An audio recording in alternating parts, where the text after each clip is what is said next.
Okay, welcome. I'd like to call this Finance Committee meeting in order. First item we have is assignment for request for council action. We have several for Finance, 21-129 budget amendments, 21-130 then and now for the Treasurer of the State of Ohio, 21-131 donation to Medina City Do It Best Corp., 21-132 easement Spring Grove Bridge replacement, 21-133 accept donation to Police Department for drone operations, 21-134 contract with First Com Communications Municipal Court, 21-135 amend jobs creation grant JCG 18 Craft Works Engineering, 21-136 expenditure to Pavement Management Group for Pavement Management Program, 21-137 preliminary engineering agreement Westmouth Road Phase 4, 21-138 MOU with Medina County Water Service on State Route 18, 21-139 easements Lindenwood Head Wall Replacement Job number 1074, 21-140 purchase two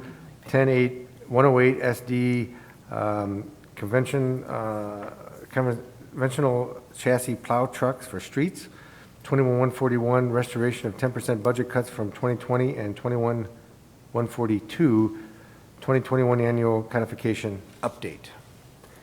The first item we have is 21-136 expenditure for Pavement Management Group Engineering. Mr. Patton. Thank you.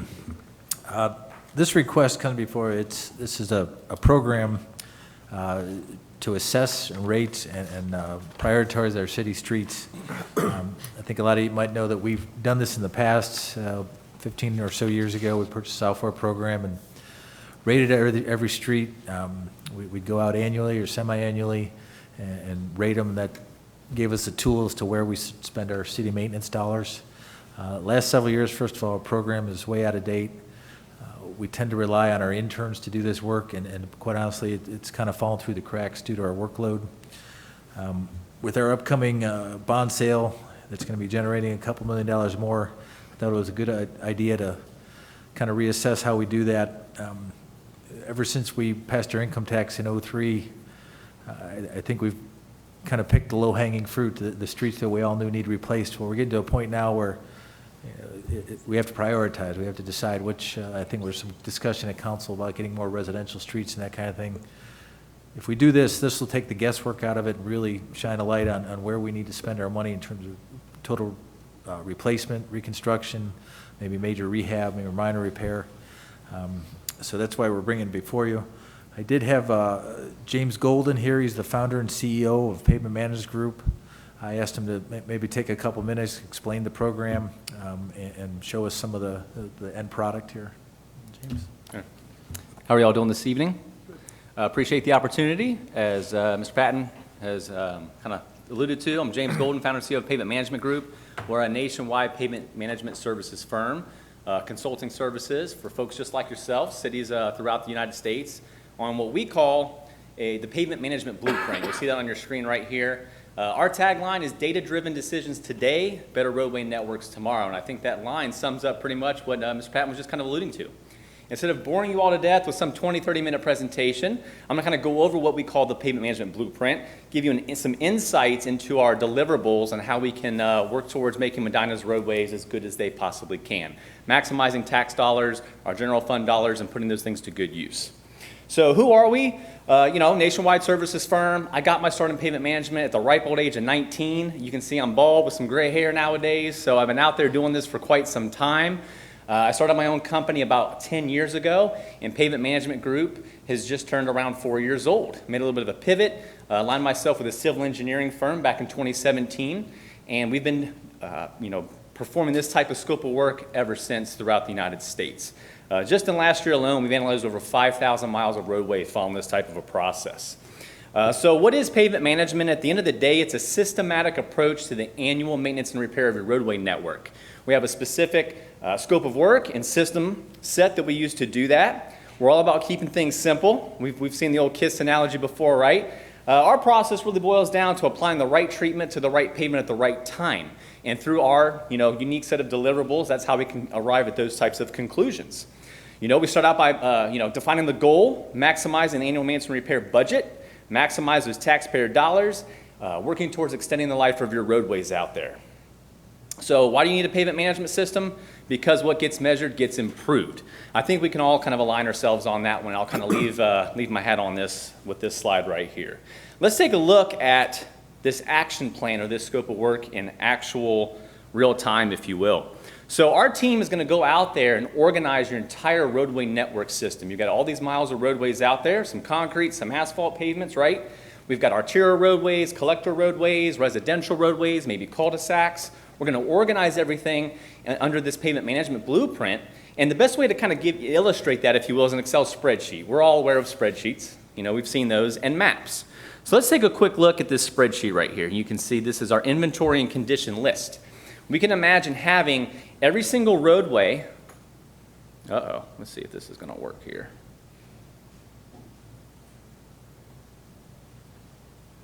Okay, Microsoft, we appreciate your warnings here and messages, right? I have no idea what that is. Okay.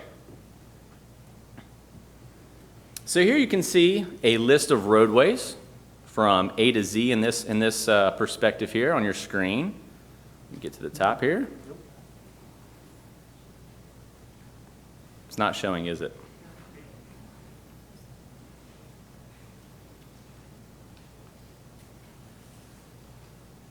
There he goes.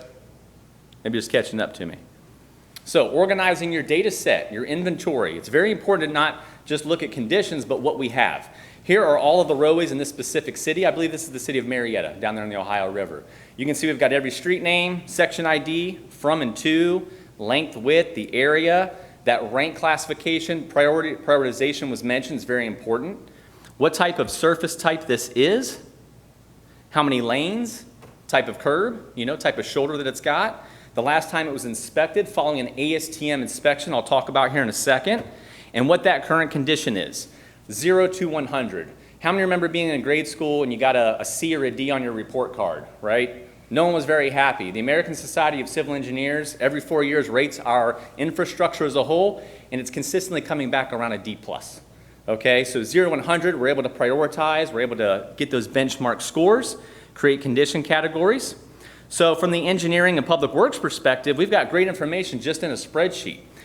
Some of our secret sauce at PMG with our blueprint is the ability, we capture high definition video, full HD video of all of the roadway sections within the city. And you can imagine taking a look at this inventory and say over here on Channel Lane, section 1 between Hadley Lane and Becker Lane, I want to get eyes on that right now. I can click and it will stream the video right to the desktop, as you can see. This is high definition video. It looks very well up there on your screen, which is great to see. This is streaming through the internet. This is not a live video on my hard drive. It's coming right from our proprietary Google server, streaming right to the desktop for our clients. So hopefully that makes some sense. This is a way to interact with your inventory, get eyes on it right away, streaming in high definition. We also categorize everything for you. We've got condition charts, surface charts, rank classification charts, all the necessary tools to communicate that to you folks when we talk about our streets, our conditions, and where we're at. For example, you can see this specific city, 12% of that current city is in excellent condition, 29% is in fair condition, 6% is in very poor. You get the idea. The objective here is what gets measured gets improved. We follow a standardized process to get there. In addition to this, we have an interactive map product we call Road Insights. This is proprietary. It's kind of patent pending from Pavement Management Group, again through the internet that your engineering and public works team would have. And what we can see throughout here is all of those different colors represent condition categories. Excellent is green, failed is black, very poor is red, things of that nature. We've defined this process through an ASTM standardized condition assessment process. Our team is combing through all of your roadways and documenting all the distresses that are occurring according to that standard to produce that score 0 to 100. Now you're seeing that on a map. You could simply search by address, by road, just like you normally would in Google Earth or Google Maps.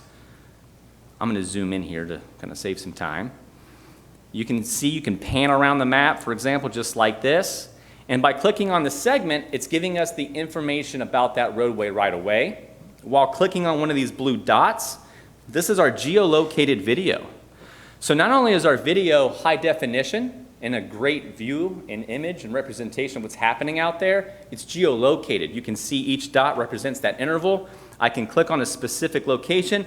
You know, the example I use is maybe this is Mr. Golden. He's complaining about that pothole again. We can get right to his location and see it in, not real time, but you know, in time with that video, right, like so.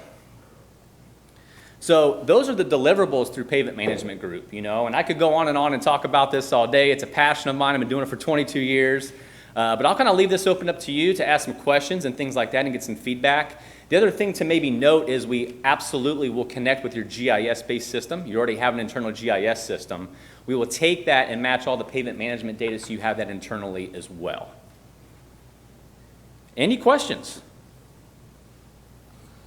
The one thing I'd like to just mention before, I did reach out to a couple of the local cities that have used this program, one being the city of Hudson. They were very complimentary. They relied on a lot. And they're very happy with everything that pavement management's done for them. Questions from council? Thank you, sir. Yeah.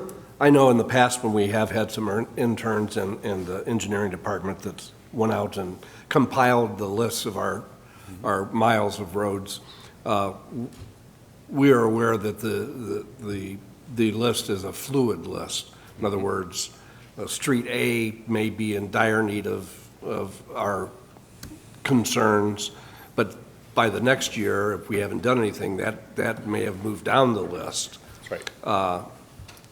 How often do you update the list? How often does that question make sense to you? 100%. Great question. We recommend, according to this ASTM standardized approach for our region, every other year. So every 2 years, we recommend coming back through, combing the streets, updating that video, and the condition assessment. The great thing behind all of this, it is a systematic approach, so there is a software component behind it. I didn't want to bore you all with it today. Okay. But the value of that is we're actually going to be able to model your roadway networks here based on the city of Medina, not Hudson, certainly not Tampa, Florida, exactly what's happening here in Medina. So maybe you're going to have a 2-point deterioration curve for your concrete pavements. Maybe your arterial roadways, your asphalts have a 3-point deterioration curve, whatever that is. We'll model that for you. That way on your off year, you're absolutely correct. We have those ebb and flows, and especially up here in Medina or any freeze-thaw state, for example. All we need is a few freeze-thaw cycles any given winter. We can see those conditions drop down, right? Mm-hmm. So this is how we track that. The other side of this equation is each and every year, the Public Works Engineering Department will provide us with your updated maintenance list. So let's say you're fixing 5 to 10% of the roadways each year. We get that information, it comes into the system, that way you'll see those conditions bump up. Okay. Thank you for your answer. Yep, great question. I have a question. Yes. Do you folks do this work primarily through the information you get from Google or what you just showed us, or how much time do you actually spend here in the city of Medina actually putting eyeballs on the road? Mm-hmm. And how many employees, if you're doing this work, do you have do that? So we've systematized, great question, we've systematized this entire process. So Pavement Management Group, just like other firms that are out there, there are many firms that are embarking on artificial intelligence to collect this type of data. So all we need to do at this point is capture the video in the field. You saw the quality of that video. That video is chopped up into frames. We all know video is nothing more than frames per second, correct? Those frames go into... Okay, so wait a minute, because you're talking pretty fast. Yeah, sure. So you have somebody actually come out and walk these roads, and they take the video that you were just talking about, and how much time does that typically take in a city the size of Medina? They drive the roadways. They drive and record and capture 15 miles per hour or less on average. And the average capture rate is about 15 to 20 miles captured per day. So in a city of your size, just say it's about a week. It's about a week on your pavement. They're not impeding on the general public. It's a continuous type of process to capture that. So you're anticipating actually having employees here and spending about a week, is that correct? Yeah, we would have, typically we try to be very consistent. We'd be at one video capture driver and our equipment, our vehicle on the pavement for about a week to capture. And then just to kind of add just a little bit more to that, I'll slow down a little bit, I apologize. After that capture has taken place, that video is chopped up into frames, as I mentioned, and it's going into our machine learning base where our skilled ASTM trained employees, we have 4 of those, sir, that will work on that video according to the ASTM standard and documenting all those distresses. Those distresses are how we identify the condition of the pavement. That would take probably about 3 to 4 weeks on that part. We have a quality control process. We believe that's very important. I still wouldn't be doing this after 20 plus years if we didn't provide quality data and have a commitment to that. That's a couple-week process. So when it's all said and done, the time frame on this would be 60 to 90 days. Bill? So all the issues that can play out on the street, which I guess are a lot, for the street Yes. condition, you can capture all those issues simply through driving by with the video. That's correct. And I could even demonstrate that and point you all to some resources because I know your time is valuable to see it through some YouTube videos, if necessary. The one question that I have, I guess, doing all this work and capturing all this information, I guess I just defer to Mr. Huber a little bit. If we capture all this information and we rank all these streets and we do something or we don't do something, how does that affect cities that you've been involved with from a litigation perspective, that they said this street was on your list for a couple of years, you didn't do anything about it, and there was an accident because of this, so now you guys are sued and they'll use your programming as an exhibit to the litigation? Never come across that in 21 years, sir. From a litigation perspective, we're providing a result. So from 0 to 100, we're ranking the pavements. The list perspective comes from all of you and counsel and consult, obviously. So if you put a list together, the list is based on, just like you're doing every year, correct? Each and every year, we're putting a series of roadways on a list to be performed, whether it's a crack seal program that you got, a preservation program that you've got, mill and overlay, anything along those lines. In our case, we're just producing a result, a 0 to 100 score, rating in the condition of that. I have never come across any types of case of litigation or any issues. You are documenting the score of your roadways. Most of our clients do make that public and available to the public via an online map or resource, things of that sort, and kind of publish that list each and every year. Now, Patrick, just from a financial perspective, a couple of questions. $25,000 initial, what is the annual maintenance cost? Maybe you can, it has like $1,300 or something like that? Yeah, it's under $2,000, and all we're really asking for in that case is that's the cost of making our technology work. And what is the term of the contract, or is it you just can terminate at any time? It can be terminated at any time. And are you using your carry forward funds for this? Requesting to use 108 funds for this, Or 108? yeah. I mean, my biggest concern was the litigation perspective, but if you didn't have any, I just didn't want to put the city in a situation where there was a defect in a street that we couldn't get to for some reason, who knows why, and then they would use it against us. Well, that's a legitimate concern, John. I mean, you're documenting the defect, and so if we're unfortunate enough to have an accident where it's been documented and a lawyer finds it, we're on notice, and it's notice that triggers the liability, so Correct. it's an issue. Well, I mean, as the gentleman said, I mean, he hadn't had any experience with litigation related arising out of this program, but I mean, No, and I just that's the meant, first you thing know, I thought of. we've been doing it ourselves, not nearly as well as they will, but for 15 years. We've had lists for 15 years, so this is going to be a more Well, no, comprehensive. I understand it. I guess I'm just trying to figure out too, when we're voting on spending money, what is the problem we're trying to solve? Is the problem, it sounds like the problem is our interns can't do the job. That's what I hear. It's more a problem with time. But my goal here is to be able to have better decision-making tools as to where we're going to recommend we, spend money rehabilitating a street versus complete reconstruction, that kind of thing. Okay? And to your question or your comment, and Mr. Huber's comment, when we're made aware of a problem, we've historically, whether it be a big pothole or something, the city responds fairly quickly, as far. No, right, but I'm just hoping we don't have a list of very poor condition streets. If you get 20 of them, there's no way we're gonna be able to do 20 right away. Right. That's when the issue arises. Mrs. Hazelton? Thank you, Mr. President. How is his list any different than the list that Nito mentioned, or Pat mentioned, that we already have? I mentioned ours. From a legal standpoint? Oh, from a how- legal standpoint, Yeah, I- how would that be any different? I couldn't answer that.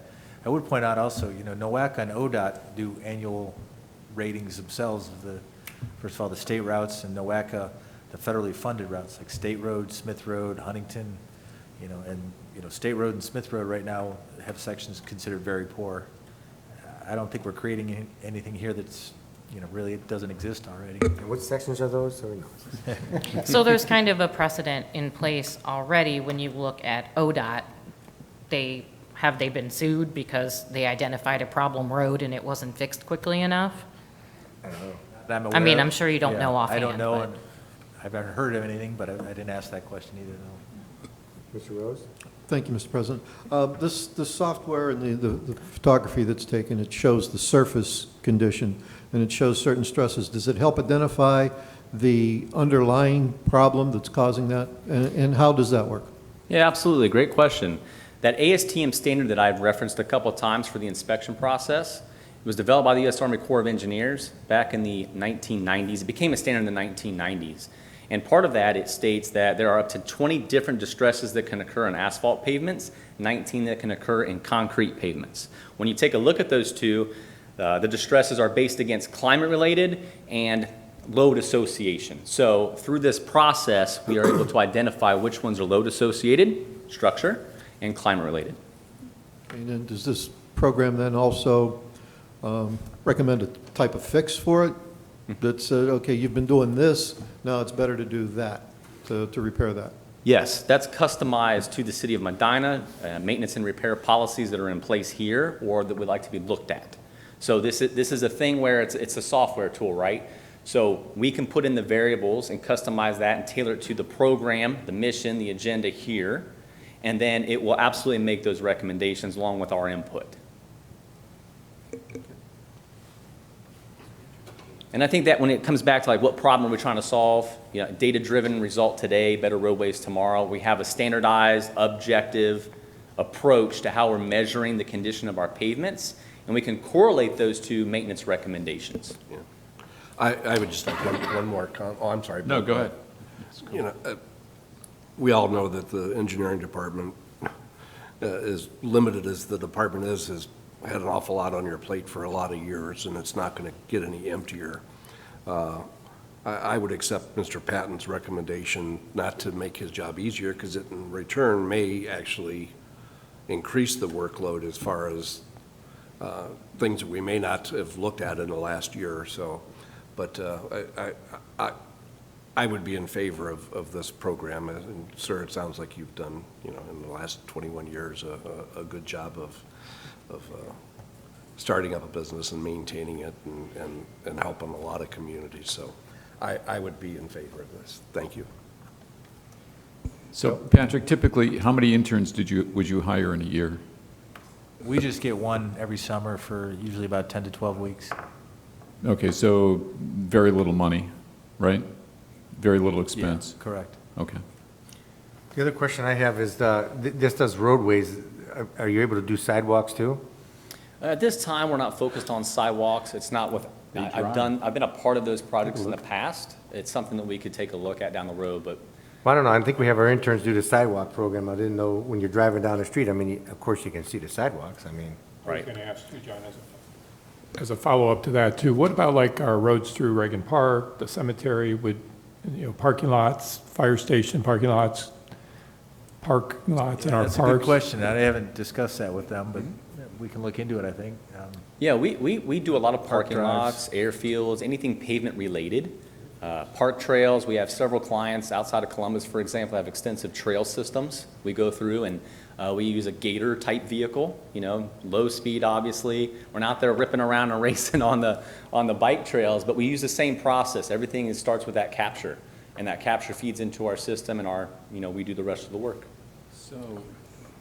So if you use a gator on trails, you could also then use a gator on sidewalks? We could. The challenge is sidewalk's a different animal versus a roadway, two different functions. Yeah. It's just not, when we talk about that ASTM standardized inspection process, it's not really in place for sidewalks. We could create a hybrid system. I mean, I've done this type of thing before. I could look into that, 100%. I'd be open to it. Thank you. any other questions? Mr. President? Mrs. Hazeltine? Thank you, Mr. President. So Patrick, would you still have an intern during the summer if you implemented this program? Yeah, it would be my intention. You know, our interns typically assist us in project inspection. Bill mentioned they do the sidewalk program every year. The problem was we just ran out of time for them to, rate the streets, so we'd still need Okay, them. so there's very minimal cost. I feel like I'm super loud all the time. There's a very minimal cost for the intern. So they can supplement any sidewalk work that the company would do. They would still be able to walk the sidewalks. This is a one-time $25,000 investment, correct? And then it's $1,300 a year to maintain. To me, this seems like an extremely cost-effective, efficient way for you to manage the work. You can't handle it in-house, you're outsourcing it. You sound like you made something that can be very boring, very interesting and exciting for me. I was excited when you got to the video part. I think that's really cool. So again, I would also, like Councilman Simpson said, I would be in favor of this. To me, it's a no-brainer. It sounds like you offer an extremely efficient service that would be very beneficial to our engineering department. Greatly appreciate if I could comment one thing just on that. The $25,000 is the initial investment. It's $1,300 on the off year. So when we come back and reevaluate everything. So it's every 2 years. That'd be correct. That is even better. Okay. Mr. Coyne, if I could. Mayor? So I know council's aware of this, but for the public that may be watching, I think it's important to mention, we used to have 2 full-time inspectors and the intern in the engineering department. And when one of them retired, we cut that position to just 1 full-time now. So we're saving the wages of that other full-time employee. And I fully support Patrick's request for this. I think it'll be a much better documentation. No disrespect to any of the past interns, but in my mind, listening to the description, it's looking at it through an engineering lens versus, somebody walking and looking at holes and cracks and so forth. Any other questions? Move to approve? Second.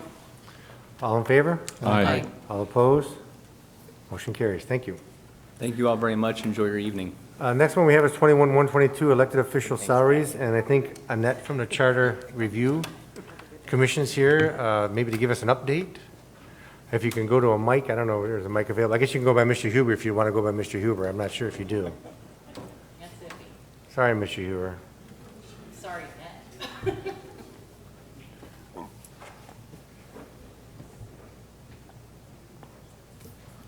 Okay, good evening. Thank you for having us back.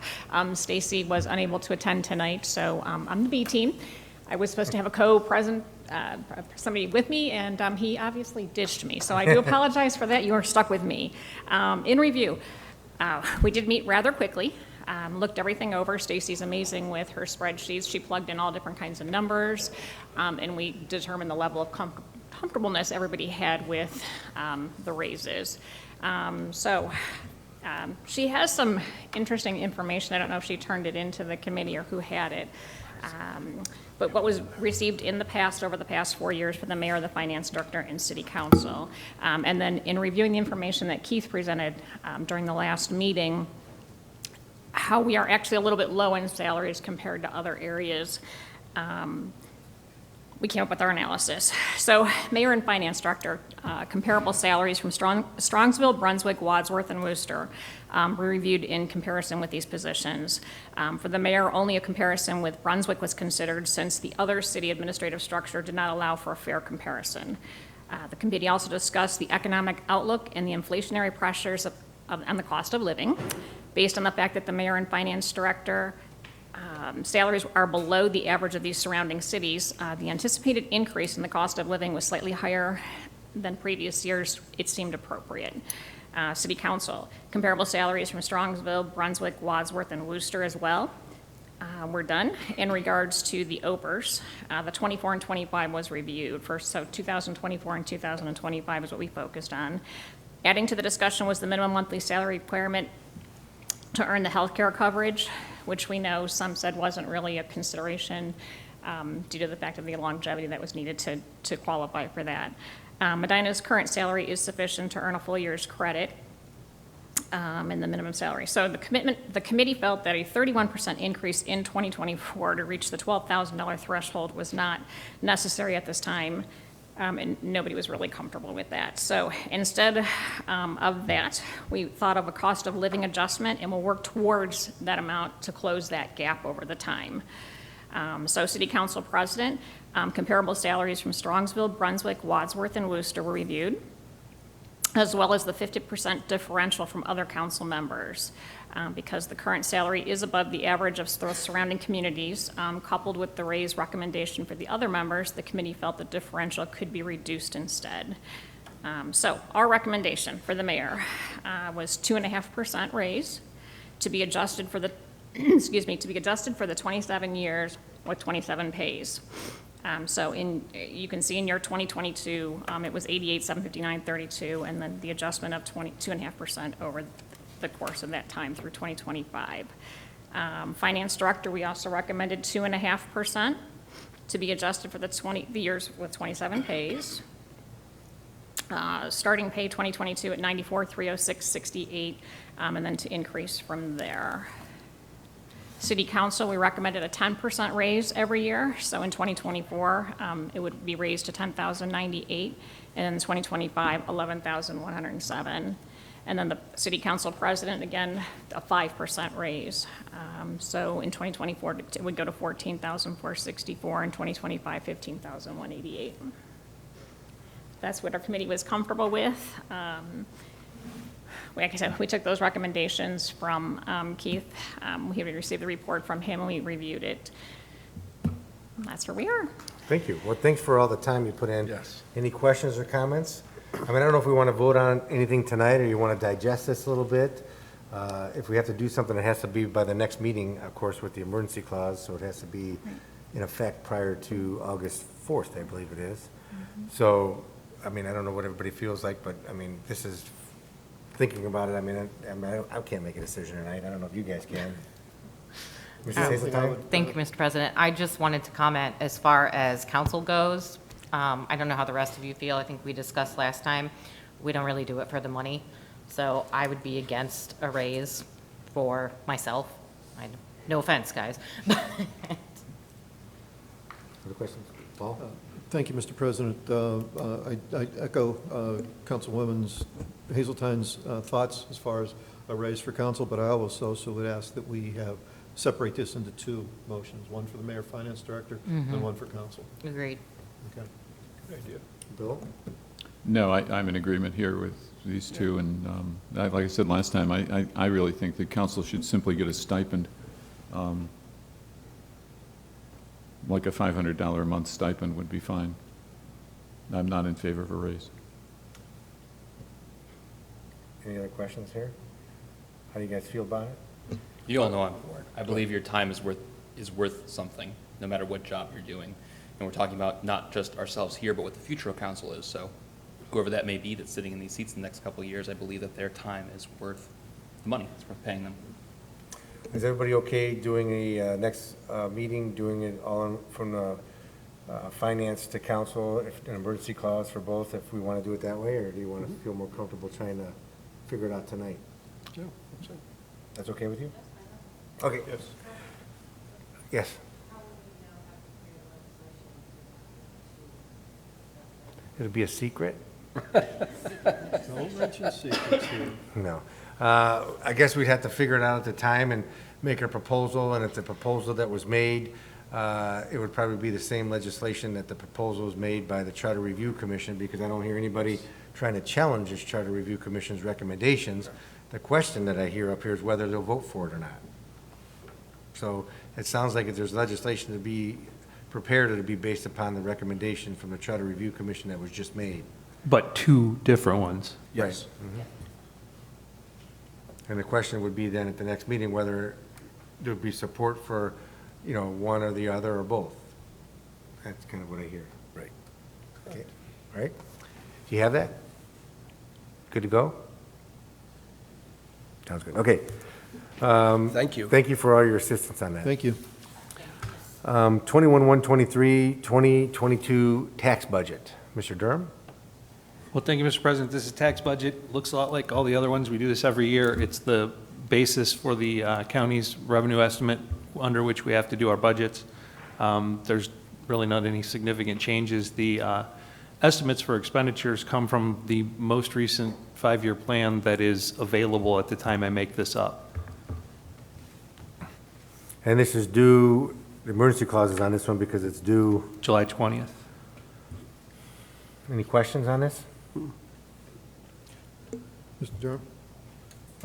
In the inside millage for 2021, the numbers are a little bit askew to what they are for the rest of the time. What's the reason for that? Like, for example, for the general fund, you have two mills, but then in 2020 and 2022, that's 2.1. Right. I went up to 1.2 for the police pension fund because we were looking like the budget numbers were a lot higher than the revenue estimates, but that didn't really pan out, and we've had really good collections, so I went back to 1.1 for the police pension, and the general fund is just the rest because the inside millage is a set quantity. So when you make one of the slices bigger, the other one has to get smaller and vice versa. Okay, thank you. Any other questions? Move to approve Second. With the emergency clause? with the emergency clause. Second, including the emergency clause. Any further discussion? All in favor? Aye. All opposed? Motion carries. The next item we have is budget amendments, 21-129. The first one we have is 21-017 for the police. Keith, Chief? This is from that equitable sharing program. They needed appropriated to spend it. Okay, $1,000. Move to approve. Second. All in favor? Aye. Opposed? Motion carries. 2021-018 for the check for Mountain Bike Association. Keith? Similar, this is, they're accepting the money and we need to appropriate it to be able to spend it. Okay. Move to approve. Second. All in favor? Aye. Opposed? Motion carries. 2021-19 donation for the police department drones or forensic software. Another accept donation and appropriate the money. Move to approve. Second. All in favor? Aye. Opposed? Motion carries. 21-130, then and now for Treasurer of the State of Ohio, Mr. Durham. This is paying for the auditor who's conducting our audit. We didn't have the PO because the contract hadn't been approved by council, but they were working, so we have to pay them for the work they've done. Move to approve with the emergency clause. Second, including the emergency clause. All in favor? Aye. Opposed? Motion carries. 21-131, donation to the city from Do It Best Corp sanitizers. Mr. Pacoli. Thank you, Mr. President. Mayor received a contact from Ryan Stannert from Do It Best, a local company here on Independence Drive, regarding sanitizer, hand sanitizers, some equipment, antibacterial wipes, to see if we were interested. So we chatted with the mayor. We talked about who could benefit from that. We're thinking like the fairgrounds, Muni Court, city buildings, government agencies. The amount that they're talking about is $150,000 worth of material. The first question I did ask them when we were chatting was, how about the schools? So the schools are already contacted, I believe so, right, Mr. Shields? Correct. Thanks.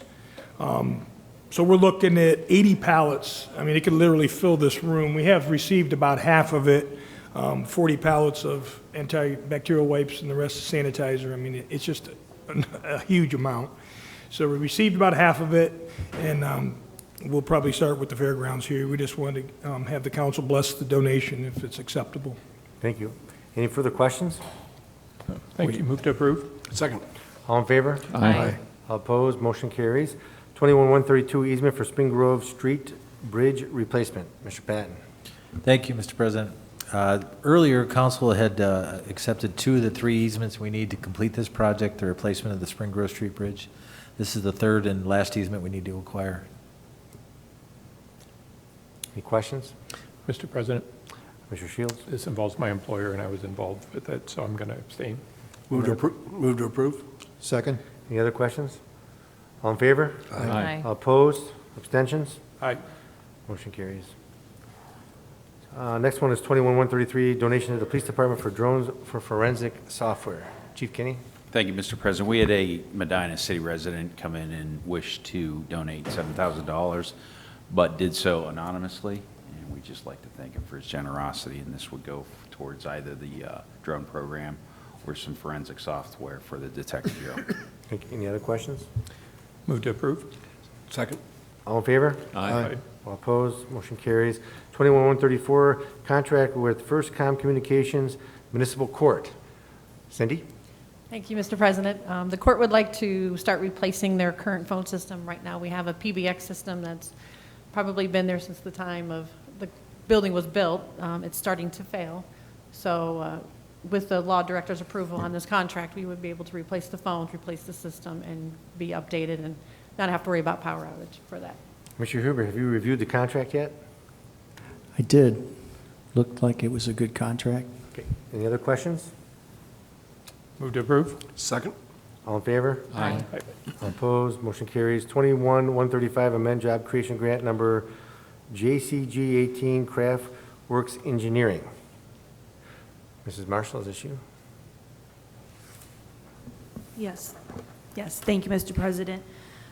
Ordinance 10318 authorized the mayor to enter into a job creation grant agreement with Craftworks Engineering LLC for the company to establish a new business in the city of Medina at 935 Heritage Drive and create 45 full-time jobs and $3,010 in new payroll. During our job creation grant monitoring process this year, the company discovered that the annual payroll and number of jobs estimated in their original application had been miscalculated due to employees that are living and working out of state that are their field service technicians, as well as the way the company was set up. Their president, CFO, and one other partner do not count towards the head count and the payroll and wages.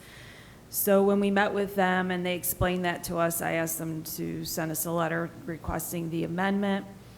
The amendment now is to reflect annual payroll of $2,100,000 and 32 full-time positions. And this would also reduce their grant term from 6 years to 5 years. The Business Development Committee did meet to discuss their request and did recommend approval of the amendment to council. And the amended agreement was given to the law director. He has reviewed and approved that amendment. And I know that we talked about the company hitting their goals. They actually still have 1 year because, as you know, the job creation grant gives companies 3 years to ramp up. So they have till the end of the year to hit that $2 million mark and those 32 full-time jobs. So they're about 3 jobs shy of hitting the job creation goal. And so we would monitor this again in 2022 accordingly. And then just per RETA and what the company sent in at the end of 2020, their wages were at $1,748,616.80. So they're pretty close to hitting that $2 million mark. And then just as a reminder to council and the public that the job creation grant payments are funded out of non-income tax generated revenue. Thank you. Any questions? Mr. Chairman? Mr. Rose? Thank you. How does this reduction affect the payments already made to them?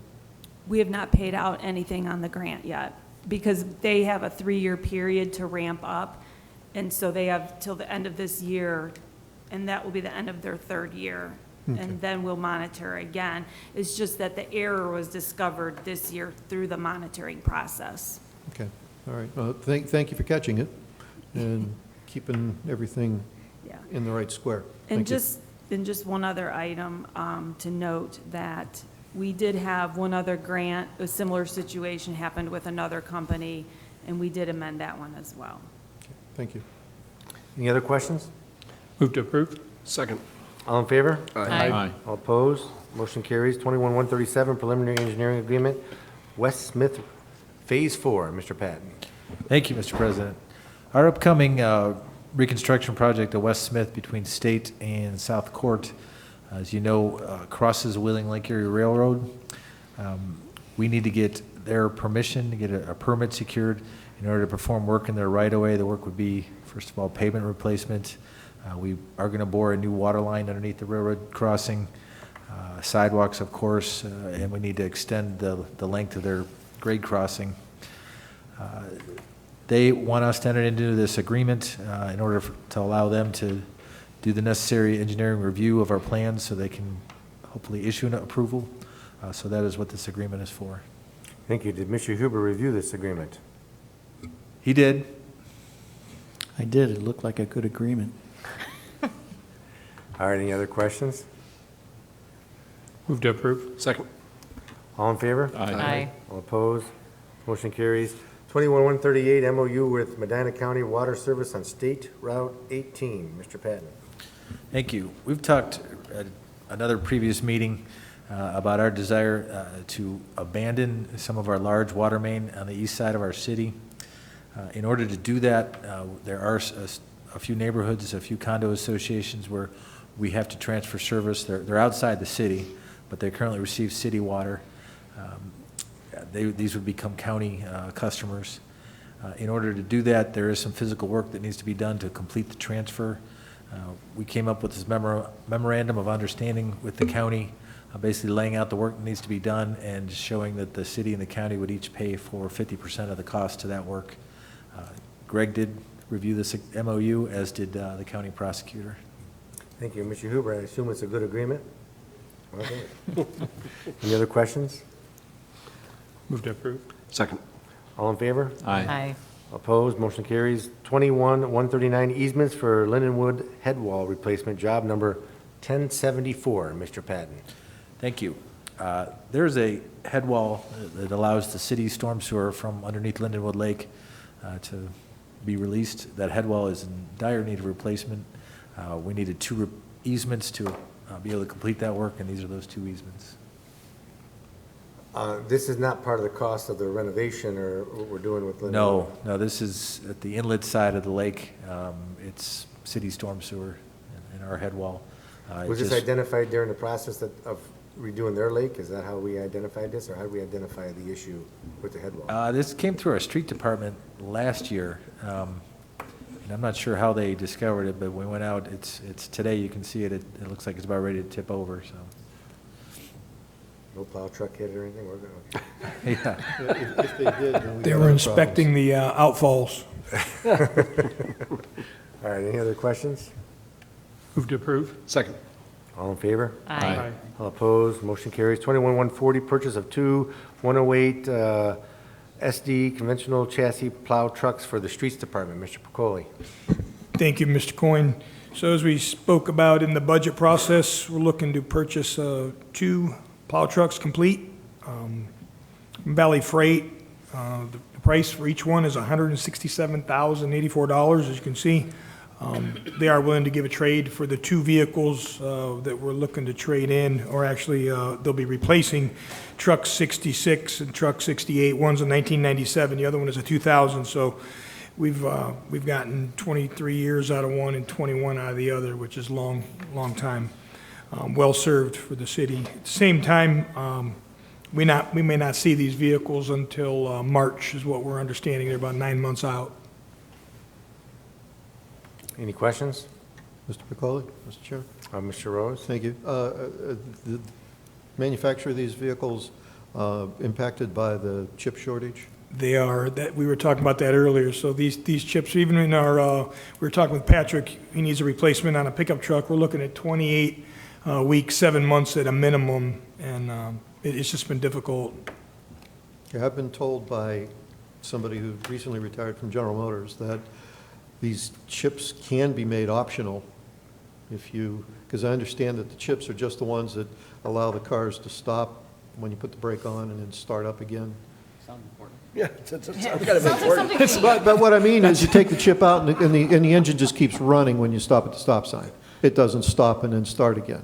Like on, okay. It keeps the car running is what I meant. Good catch. It's integral. Right? Okay.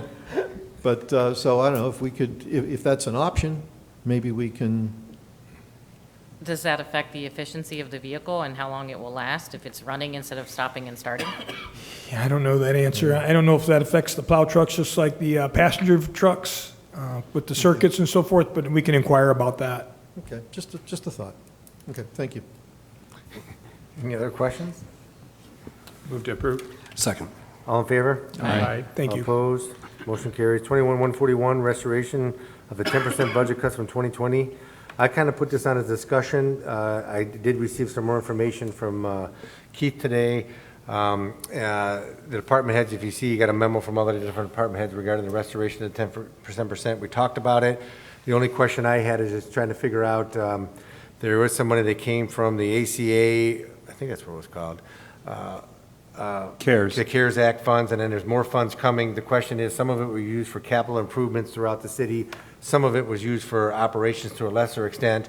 The question is, if you give 10% back to the department heads, and some other department heads receive some for operations, is that fair? Or is that just the luck of the draw, that's just the way it is, and we go ahead with it? Those are the things I just want everybody to think about, because some department heads didn't receive any. So, you know, and some department heads received a lot. So what do you do? Do you give it to 10% back across the board and then give extra money to the other departments? Or do you lessen the 10% for some departments and give the 10% back to other departments? Or how do you do that? That's just something to think about. I bring that up because I want to make sure that it's fair for all the department heads. What we don't want to do is create a situation where some department heads are getting an advantage and some department heads are not getting an advantage. That's just my perspective of it. That's the way I'll look at it and vote on it. But I mean, there's 7 of us up here. Everybody has a different opinion, I would imagine. But I figured it would be enough to warrant a discussion at a meeting, just to discuss through those issues. And if anybody has them, great. If not, then we can move forward with the vote on it. Mayor, do you have anything to add on that? I'm fine with doing it in a separate meeting. I guess I personally see the 10% and the CARES money as 2 separate things. I mean, the 10% was part of the budget process in an attempt to be extremely fiscally responsible, not knowing what the COVID's impact would have. That's where the administration, department heads, and the council all agreed to abate the 10% and then restore it if it was necessary. So I see that as one discussion. And the CARES money was kind of like any other grant. I mean, if we get a grant for parks, but it's not available to streets or vice versa, I mean, those are just the grant guidelines and how things come along, either from the state or the feds, at least in my mind. Okay. No, that's good.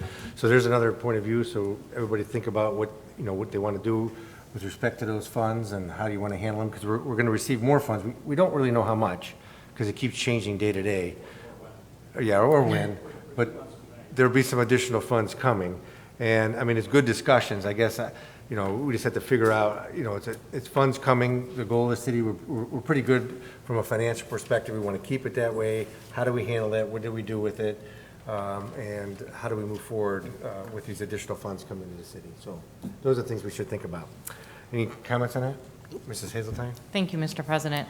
I think I made myself pretty clear last time when we discussed this. We did say that we would return the 10% if we had the money after we took it away, and we do have the funds. So I feel that it's very important that we stick by what we said we were going to do.